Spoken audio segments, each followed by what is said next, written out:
Well, this is another installment of Call of Duty 4 in my reviews of the updates. Apparently IW had made a small update to the game. Well, what they've changed is they added a couple other game types, switched some game types, changed some things in some game types, and changed some things about some weapons. I'm just here to discuss some of the things that I don't understand, that don't make any sense. Some of the things that I do like.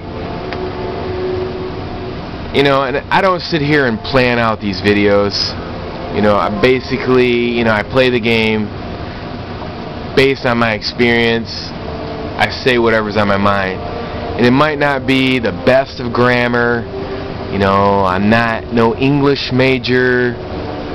I don't use the best of proper English. You know, I don't form the greatest sentences. Blah, blah, blah, blah, blah. But everybody fucking wants to critique you on every little fucking thing about everything. But that's not what I'm about. I'm just here to talk about the game and some of the things that I think that are pointless in this update that they made. I'd like to talk about some of the things they changed for the player match playlist, and that's on your left hand side when you go to look at the games. You can pick Team Deathmatch, Mercenary Team Deathmatch, Free for All, Domination, Ground War, Sabotage, Headquarters, Search and Destroy, Team Tactical, Hardcore Team Deathmatch, Hardcore Search and Destroy, Old School Free for All, and Cage Match. So you go through all these player list match, or player match list. So you got about 80,000 people online right now. It's the second most played online game for Xbox Live. And I think they sold about 2.2 million copies at this point worldwide over all platforms. So this new update, what they did was they added Mercenary Team Deathmatch. You say, okay, what is that? Well, basically what it is, it's random teams that are not have the ability to party in ranked matches. So as in Team Deathmatch, you could pick your friends, go into a ranked game, and play other people that make their own teams. But the problem that I have with Mercenary Team Deathmatch is that it's a random game, and it's a random team game, meaning that you go into the game with other players, but after the game is over, the game should be over and you should go into another random match of people to play the next match. But what happens is you wind up playing with the same people that you just played with. So basically it's almost like partying because you never lost those same people. Whereas in Halo 3, if you're in a team deathmatch, the game's over, you wanted to go into another game, it randomly sets you up with another 6 players. That I don't understand. And see, out of 80,000 players, or it was 80 at the point when I started the video, you have 26,000 people, which is about 33% of online players that play Team Deathmatch. You go down to Mercenaries, you got 4,000, which is about between 4 and 3% of the total online pool. Now Free for All has 5,421 players. Now Free for All was changed. That means everybody for themselves, which is basically a deathmatch game. Now they changed it, instead of a 30 kill limit, you're at a 20 kill limit. So these games are quicker. They go to 2 minute, they're basically 2 to 3 minute games, and you get 20 kills. So if you get 20 kills times 60 minutes, you're almost doing, if you have the ability to kill people in a free-for-all game better than any other game type, you could potentially have the ability to have 500 kills an hour. almost equaling the same as Domination or Headquarters. So this to me is, I don't know why they did this. I mean, they basically lowered the amount of kills to finish the game. So basically you could go through games quicker. And for 20 kills in a team deathmatch game, it's about 6 minutes, but in a free-for-all game, 2 minutes you get 20 kills. That's if you win the game.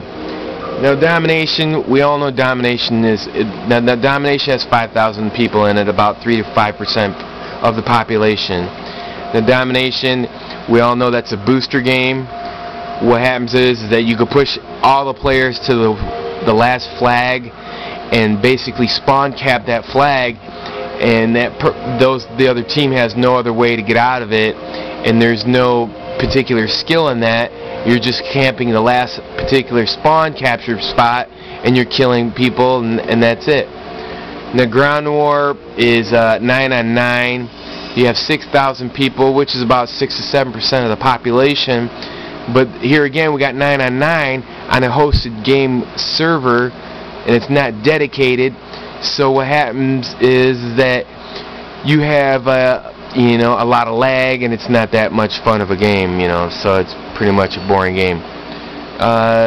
Here you have Sabotage, which has 2,600. You're looking at probably about 3% of the population, and this is a more or less a slower version of Team Hardcore camping, but on this there's actually a point in which they can camp, which would be where the bomb threat would be.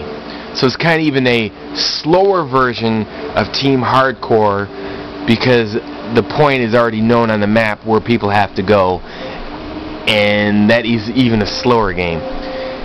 Now Headquarters, this is even a funnier game.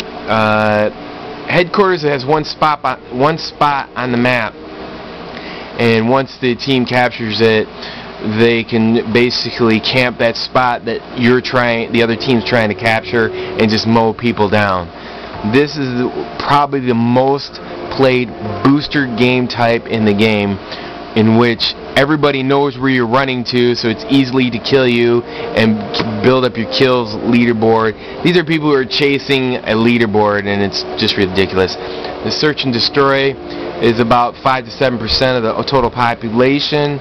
Now what happens here is that, this is more geared towards the point. So if you're chasing wins and total points in the leaderboards, this is the game that people usually play to boost their stats.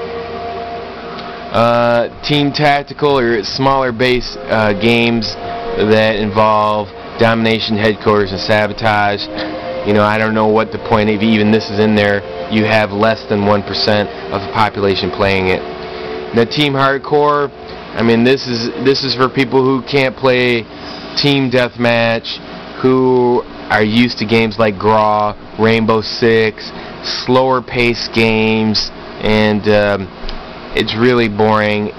And if you're not on a team, the game is, it's a slower version of Headquarters. They just camp one side of the map, and if you're not going to move, it's really a slow game, and there's just no fun to it.